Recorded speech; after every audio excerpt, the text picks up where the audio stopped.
Saudara, 3 bocah di Maros, Sulawesi Selatan meninggal usai tenggelam di kolam bekas galian tambang. Ketiga korban tenggelam saat sedang mencari kerang.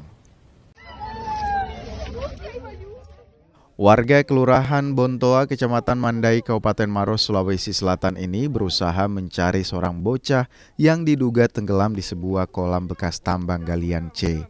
Usaha warga akhirnya menemukan hasil. Warga menemukan bocah tersebut dalam kondisi sudah tidak bernyawa. Di lokasi lain di Kecamatan Masu, kolam bekas tambang galian C juga memakan korban jiwa.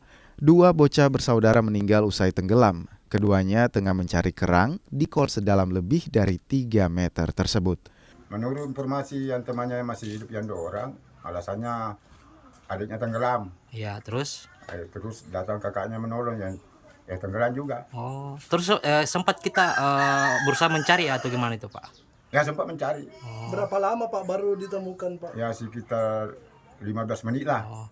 Kita menyelam itu ya, Pak, ke dalam? Yang menyelam. Dalam ya di situ atau mana, Pak? Kira-kira Kalau berapa? yang di TKP sekitar lebih 1 meter. Lebih Hampir 2 meter lah. hampir 2 meter ya, Pak. Ya. Waktu ditemukan Pak, bagaimana posisinya? Apakah sudah kondisinya? Apakah sudah meninggal atau bagaimana? Sudah meninggal, baku peluk dibawa sama adiknya.